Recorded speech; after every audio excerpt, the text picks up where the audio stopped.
안녕하세요. 해커스 어학원에서 GRE 퀀트를 담당하고 있는 민혜원 강사입니다. GRE 퀀트의 전반적인 내용과 학습 방법에 대해서 설명드리겠습니다. 먼저 개정된 퀀트 내용을 소개해 드릴 텐데요. 전체적으로 짧아진 시험입니다. 첫 번째, 총 문항수가 줄어들었고요. 두 번째, 그로 인해서 시험 시간도 단축되었고, 세 번째, 더미 섹션이 없어졌어요. 마지막으로 중간에 쉬는 시간도 없어졌어요. 즉, 전체 시험 시간이 반 정도로 단축되었다라고 생각하시면 좋겠습니다. 시험의 구성은 두 섹션으로서 레벨 어댑티브입니다. GRE가 처음이시라면 레벨 어댑티브가 조금 낯설 수 있는데요.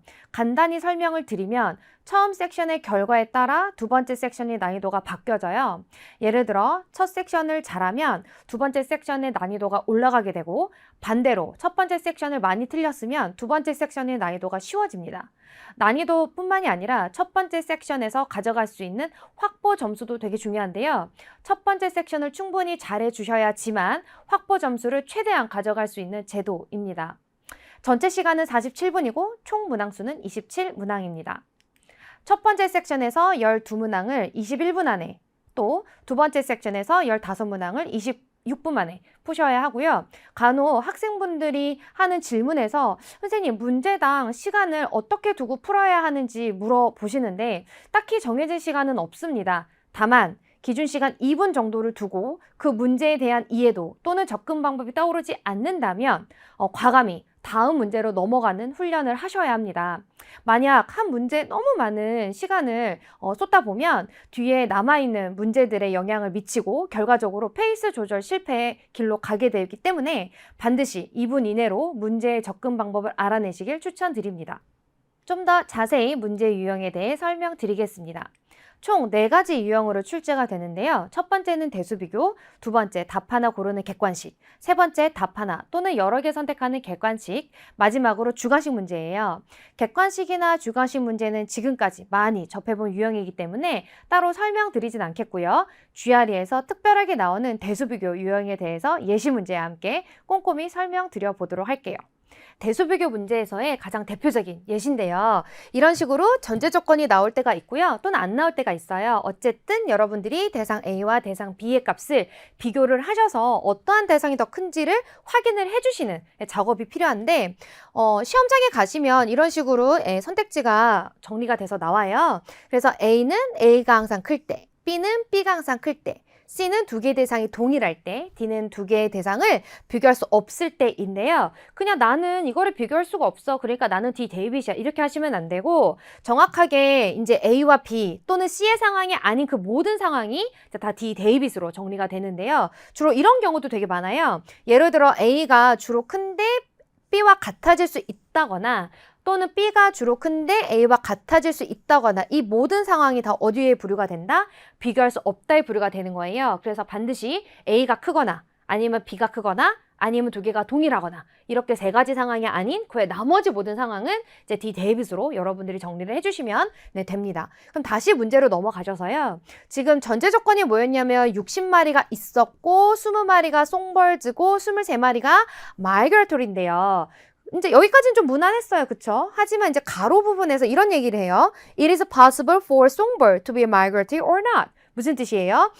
송벌드가 될 수도 있는데 그렇지 아니할 수도 있어 라는 얘기는 교집합이 만들어질 수도 있는데 안 만들어질 수도 있다? 너 되게 애매하지? 하면서 대상 A에서 바로 치고 들어온 부분이 neither migratory nor songbird.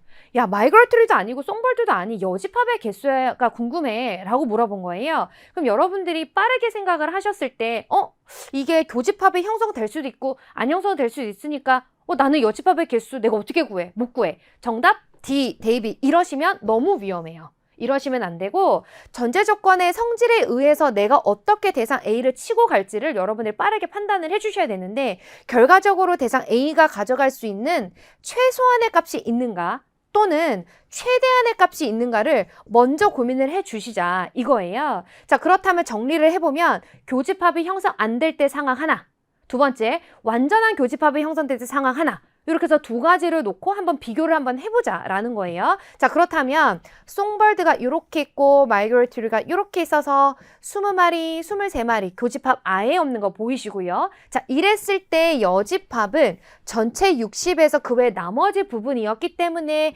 17마리로 정리가 되고, 또 두 번째 상황이었던 그렇다면 완전한 교집합이 형성이 될 땐 어떤가를 봤더니 지금 마이그레토리가 23마리로서 송버드보다 조금 더 큰 집합이에요. 그렇다면 마이그레토리 안에 송버드를 예쁘게 넣어주는 거죠.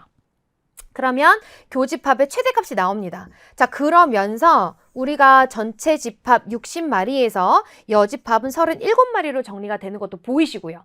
자, 1번 케이스, 2번 케이스예요. 자, 정리를 해보면 여집합이 될 수 있는 개수는 적어도 17마리서부터 최대 37마리까지다 라는 걸 우리가 볼 수가 있는데, 그러니까 16이라는 숫자와 비교를 하면 이게 어떤 상황이 됐든지 간에 대상 A가 클 수밖에 없는 거잖아요. 그래서 정확하게 D 데이빗 아니고 정답 A번 찍고 넘어가시는 거예요. 이런 식으로 불특정한 대상이 나왔을 때 빠르게 난 못 구해. D 데이빗이야. 이렇게 가지 마시고 정확하게 어떤 전제 조건이 있었고, 그럼 그 안에서 내가 그렇다면 최소한의 값이 있는가 또는 최대한의 값이 있는가를 고민을 해보는 작업이 가장 대표적으로 이 대수비교 유형에서 자주 나오는 유형이기 때문에 반드시 우리 학생분들이 이 유형에 대해서 꼼꼼하게 학습을 하시기를 부탁을 드려보도록 하고요. 이 외에도 나머지 어떻게 되게 스킬이 좀 필요한 그런 부분들이 좀 있는데, 그런 부분들은 여러분들이 많은 문제를 통해서 익혀 가시기를 추천을 드리도록 하겠습니다. 자, 그럼 마지막으로 앞으로 여러분들이 어떻게 GRE 퀀트 시험을 준비를 하고 학습해야 하는지 설명드릴게요. 가장 중요한 것은 범위를 추려내는 것입니다. GRE 퀀트는 중학교 2학년 과정부터 고등학교 1학년 과정을 두루 커버하고 있는데요. 그 모든 내용이 다 나오는 것은 아니에요. 그 3년치 과정에서 ETS에서 석사, 박사 지원생들이 반드시 알아야 할 내용들을 기반으로 출제합니다. 즉, 그 범위를 추려내는 작업이 가장 우선이라고 저는 생각을 하고요. 그 범위를 여러분들이 추려내셨다면 다음으로 해야 할 방법은 그 범위 내에서 자주 등장하는 용어를 정리하는 것입니다. 무작위로 수학 용어를 외우는 것이 아니라 잘 나오는 범위 내에서의 수학 용어가 어떻게 문제로 나오는지 페어링하는 작업이 두 번째인데요. 단순히 용어를 영어로 암기하는 것이 아니고 용어가 출제되었을 때 어떤 개념을 바탕으로 나오는지 꼼꼼한 학습이 필요합니다.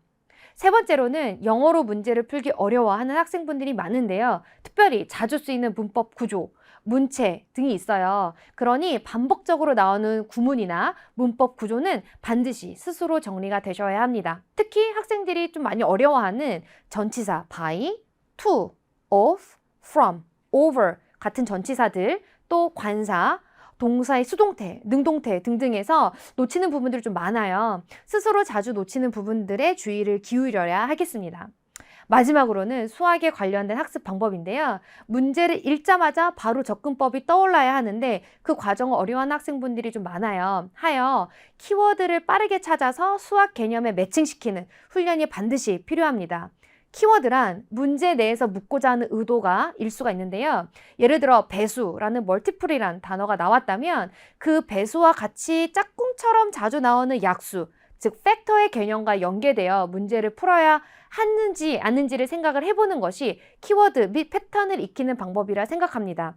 단순히 배수만 생각을 하는 것이 아니라 배수와 같이 짝꿍처럼 자주 나오는 약수를 문제 내에서 어떻게든 적용시켜서 풀어내는 것을 우리는 키워드 찾아 수학 개념에 매칭시키는 것이라고 저는 생각을 하는데, 이처럼 자주 반복적으로 나오는 패턴을 익혀내는 것이야말로 GRE 퀀트의 핵심 스킬이라 저는 생각합니다. 이렇게 네 가지의 방법들을 설명해 드렸는데요. 가장 기본적인 작업부터 스킬 내용까지 우리 학생분들이 훈련이 되셨다면 GRE 퀀트의 고득점은 문제 없으리라 생각이 듭니다. 이 영상이 GRE를 준비하시는 많은 학생분들에게 도움이 되시길 바라고요. 앞으로 저는 또 많은 강의에서 만나 뵙도록 하겠습니다. 지금까지 민혜원 강사였습니다. 감사합니다.